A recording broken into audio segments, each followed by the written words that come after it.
E quando eu cheguei ali para me apresentar, eles não me aceitaram, porque disseram: irmã Kellen, nós lamentamos muito, mas você é mulher, nós não enviamos mulheres. Você é jovem, não enviamos jovens, são inconstantes, volúveis. Nós não enviamos solteiros também, dão muito trabalho. Você espere mais um pouco, quem sabe daqui a algum tempo você se casa e seu esposo tem a chamada. Então, quem sabe no futuro você poderá servir ao Senhor com missões transculturais.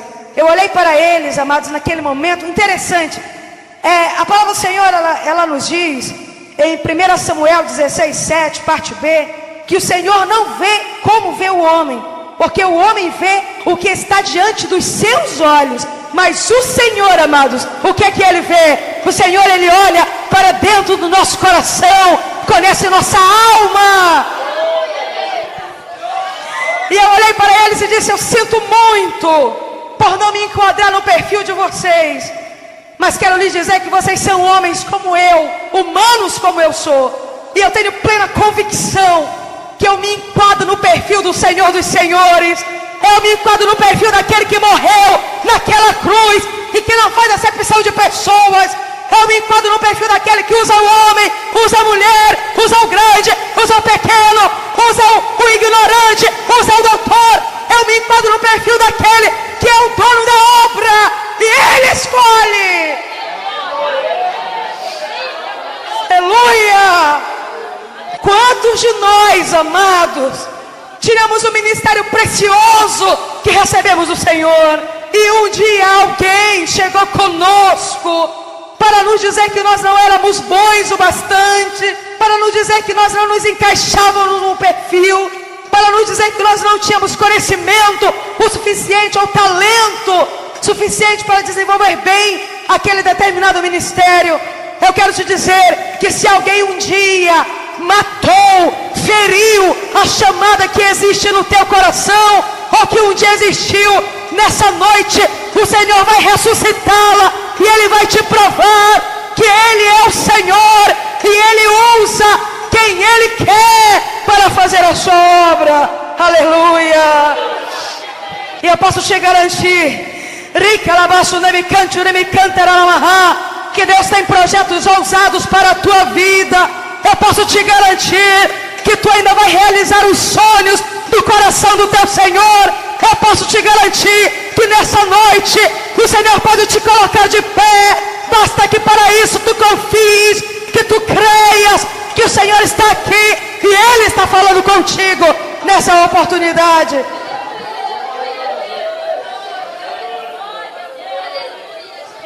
Eu entreguei então a escola onde eu trabalhava, lecionava em 2 escolas, era professora. Entreguei o emprego, paguei todas as contas, me sobrou R$40. E com esses R$40 então eu me dirigi ao campo missionário. O Senhor me havia chamado para trabalhar no Rio Madeira, Mamoré, na fronteira do Brasil com a Bolívia. Eu estudei todas as rotas, descobri a rota mais barata, que era por via marítima. Peguei um barco aqui em Belém, comprei uma passagem até Santana do Amapá, custou R$40.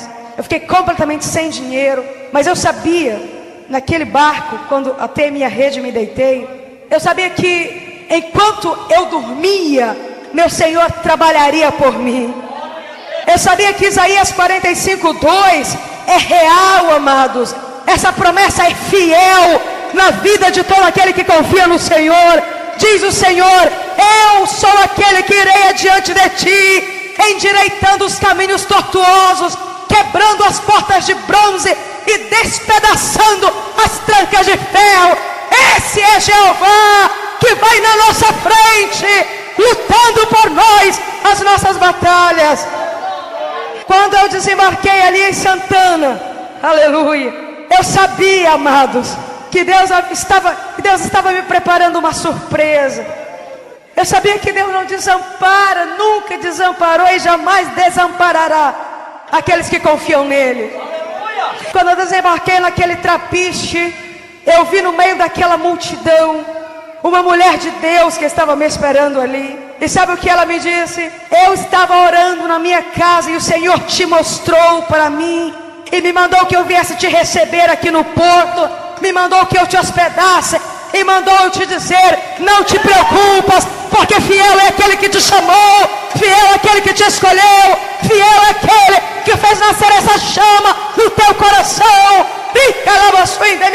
Me canta. Eu cheguei, amados irmãos, ela me hospedou, passamos algumas horas em oração nessa noite. No dia seguinte, logo após o amanhecer, ela me disse: te arruma, o Senhor me mandou que eu te levasse até o presidente da convenção daqui do estado do Amapá.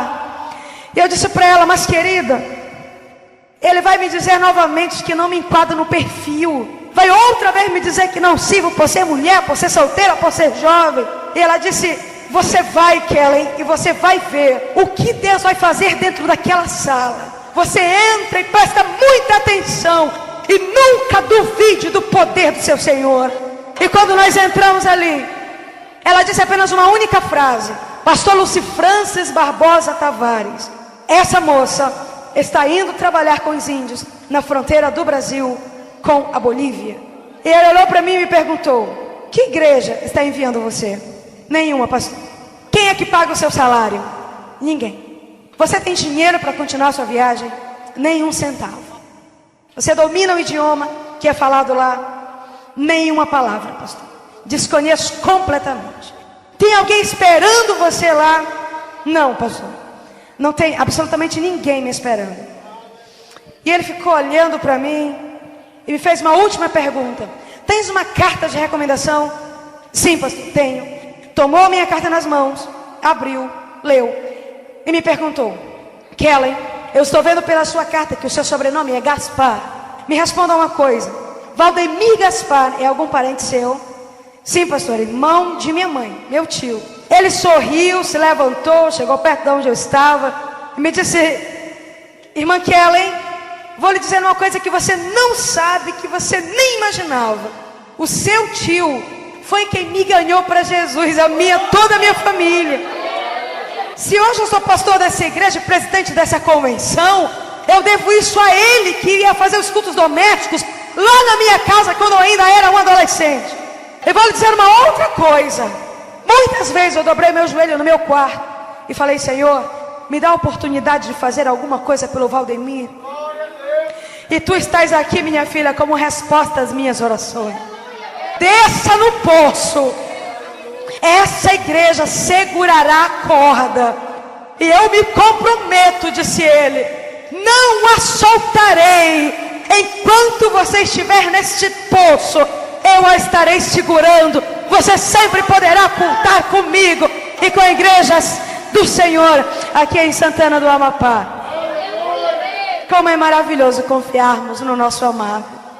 Viajei, amados, cheguei ali no Rio Madeira Mamoré, fui trabalhar com os índios Pacas Novos ali naquela região. Encontrei índios animistas, encontrei costumes absurdos. A segunda criança de um parto de gêmeos era cruelmente assassinada. Crianças com qualquer deficiência física ou mental também eram cruelmente assassinadas. Crianças eram enterradas vivas por causa das mentiras de Satanás. Encontrei um povo que vivia em completas trevas espirituais, onde imperava o incesto, a prostituição e uma série de outros problemas. Terras selvagens, amados. Mas um dia naquelas terras selvagens resplandeceu a maravilhosa cruz do nosso Senhor Jesus Cristo. Índios antes cultuavam a Satanás abertamente. Alguns meses depois, alguns anos depois, já estavam louvando e glorificando ao nome de Jeová, ao nome do Senhor Jesus Cristo. Índios que antes se reuniam para matar as suas crianças, hoje se reúnem para cantar louvores ao Altíssimo.